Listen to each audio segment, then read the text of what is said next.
The news surrounding Sam Altman and OpenAI has taken a sharp and chilling turn. In what feels like a scene pulled straight from a technophobic thriller, the CEO of one of the world's most powerful companies became the target of a violent, coordinated attack. This isn't just about a broken window or a protest gone wrong. We are looking at attempted murder charges, federal investigations, and a manifesto that reads like a declaration of war against the future of technology. It all began in the early hours of Friday, April 10th. At approximately 3:45 a.m., while most of San Francisco was asleep, a lone figure approached Sam Altman's residence in the Russian Hill neighborhood. Surveillance footage captured the moments that would change the conversation around AI safety forever. A man, later identified as 20-year-old Daniel Moreno-Gama from Texas, walked up the driveway holding a flaming Molotov cocktail. With deliberate intent, he hurled the device at the home. Fortunately, the firebomb bounced off the building, and while it scorched an exterior gate, it failed to ignite the house itself. No one inside was injured, but the night was far from over. Within 90 minutes of the attack on Altman's home, Moreno-Gama appeared 3 miles away at OpenAI's headquarters. He wasn't there to talk. Armed with a chair, he began smashing the glass doors of the facility, shouting to security that he intended to burn the building down and kill everyone inside. When the San Francisco police arrived, they didn't just find a disgruntled young man. They found a mobile arsenal. Moreno-Gama was carrying incendiary devices, a jug of kerosene, and a blue lighter. But perhaps the most disturbing piece of evidence was a 3-part document he had written, a manifesto titled "Your Last Warning." In it, he laid out a violent opposition to AI, describing it as a threat that would wipe out humanity.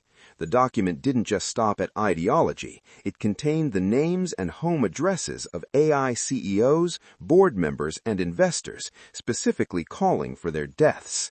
The legal consequences for these actions have been swift and severe. Moreno-Gama is now facing a dual onslaught of state and federal charges. At the state level, San Francisco District Attorney Brooke Jenkins has charged him with attempted murder, not just of Sam Altman, but of the security guard present at the home that night, as well as attempted arson.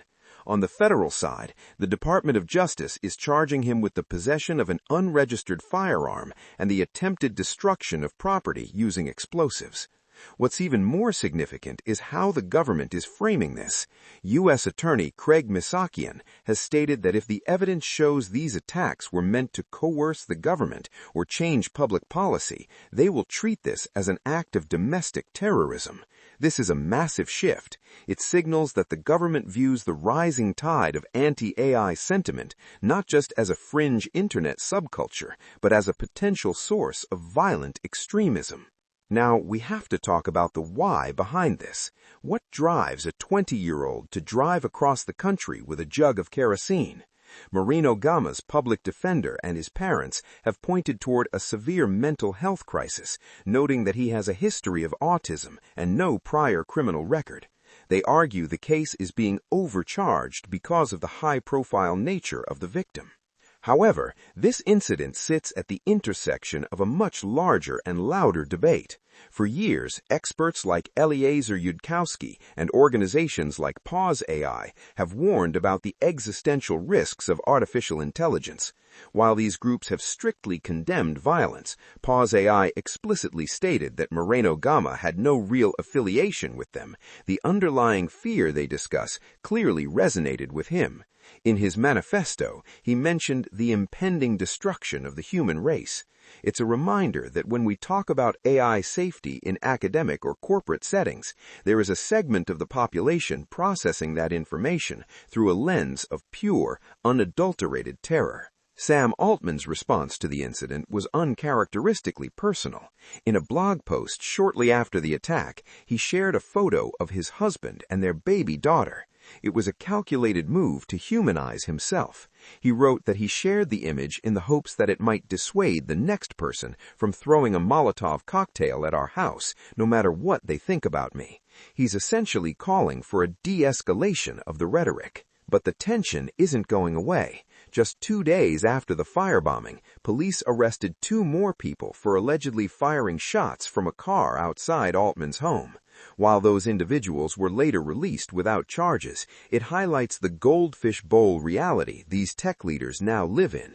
They are the faces of a revolution that many people find deeply unsettling. If you're finding this breakdown helpful and want to stay updated on the intersection of tech, law, and the future of AI, please take a moment to like this video and subscribe to the channel. Your support helps us dive deeper into these complex stories that the mainstream media often skims over.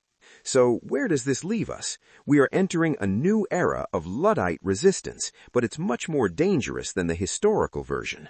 In the 19th century, workers smashed weaving looms because they feared for their jobs. Today, the fear is the literal end of the human species. Whether that fear is justified or not, the reaction we're seeing, the manifestos, the Molotov cocktails, the last warnings, is a symptom of a society that feels it has lost control over its own destiny.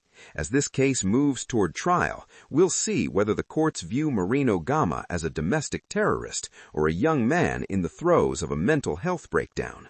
But regardless of the verdict, the message to Silicon Valley is clear. The walls of the tech bubble are no longer enough to keep the outside world's anxieties at bay. The debate over AI is moving out of the boardrooms and onto the streets, and as we've seen this week, that transition can be incredibly violent. Thank you for watching. Let me know in the comments, do you think the charges against Moreno-Gama are a necessary deterrent, or is the government making an example of him? This is a conversation we need to have, and I look forward to hearing your thoughts. Stay informed, stay safe, and I'll see you in the next one.